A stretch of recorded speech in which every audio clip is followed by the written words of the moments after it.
I can't actually remember because what I remember is actually getting the first copy and seeing what it looked like, and it's bright pink. Yes, it's this absolutely mind-blowing pink, which always makes it stand out. And it doesn't matter what school I go to. As soon as I hold that up with the pink cover, the kids recognise it straight away. So that colour's been very important. So it's got, of course, it's got some illustrations in it. Did you have any input into the illustrations? Not really, no. And new writers really do. Yeah. I think when you've been published and you've had quite a few books out there, you get more input into what the illustrator's doing.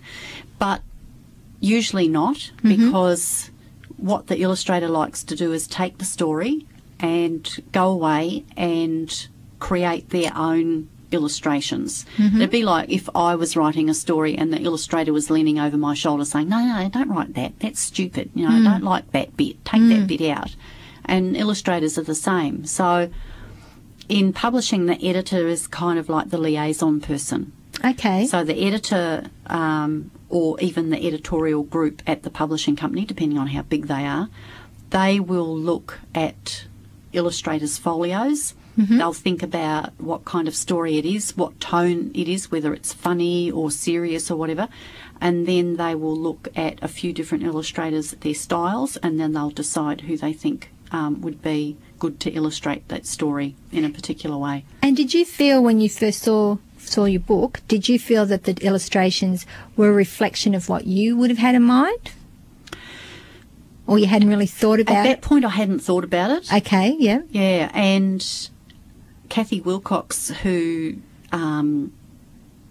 like a lot of illustrators, actually also does newspaper cartoons. Okay. And so I've seen a bit of her work in other areas, and she has done quite a bit of children's book illustrations now. I'm not sure whether that was her first children's book. Right. But she's got a very particular style, and it's sort of a little bit cartoony and quite humorous and very active. And that, I mean, that's the thing about illustrations is not everybody can illustrate children's books. It's that ability to draw something that kind of leaps off the page and is not just one-dimensional but almost three-dimensional on the page. But, yeah, I think she did a great job. So. And how many books to date have you had published either in the Aussie Bites or Aussie Nibbles? I've had 5 Aussie Nibbles because I accidentally ended up with a series within a series. Oh, okay. So Oliver had a copy of The Littlest Pirate. Yes, I was going to ask you about that. Yes. Yeah, and that was initially just one of the Aussie Nibbles. And then Tom Gillette, who was the illustrator, said to the editor at that time, who was Kay Ronai, who's sort of fairly well known in the industry, and he said, I really like drawing pirates and pirate ships. Is Sherryl going to write another one? And I hadn't really thought about it. Yeah. And then Kay said to me, Tom wants another one. And I thought, when you go to a movie and you really love a movie and then they bring out a sequel. And it doesn't live up to it. And the sequel's always, and I thought I couldn't bear it if the next one was hopeless. Was lesser, yeah. And was didn't live up to the first one. And it took me a year before I came up with another idea that I really liked. Because you've got 6 now, haven't you, of the pirate ones? Well, there's 4 Nibbles. Yes. And funnily enough, The Littlest Pirate started as a picture book. Because I was writing a really big historical pirate novel. Okay. And I had a break in the middle of it, and I thought, I'm going to go off and write something completely different. And I ended up writing another pirate story because I had pirates on the brain. I probably still have.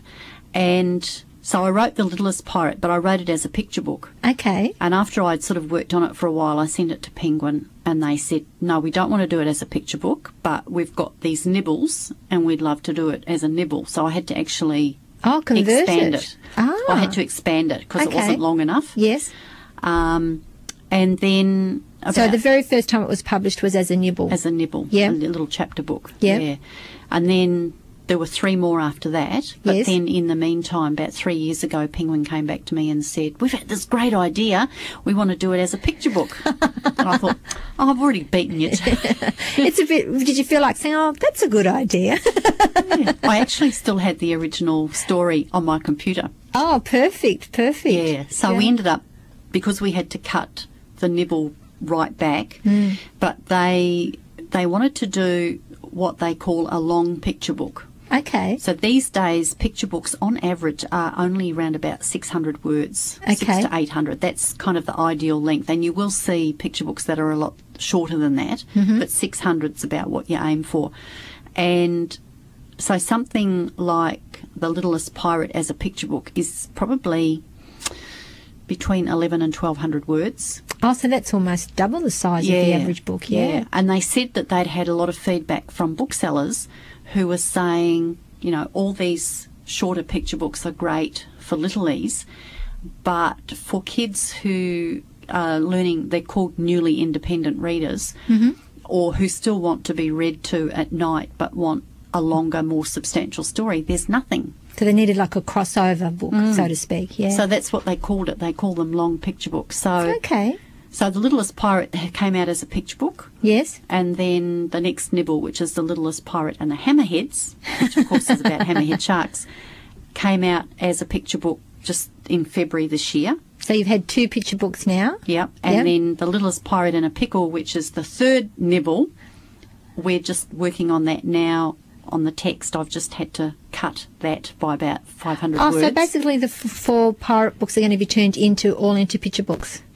Is that We the- haven't decided about the 4th one yet. Okay. But the first 3, yeah. So hopefully the 3rd one, The Littlest Pirate in a Pickle, will come out as a picture book. So you're getting next year. another nibble from your nibbles. Yeah. That was Cold Chisel with Kay Sand. A great Aussie classic, don't you think, Cheryl? Definitely.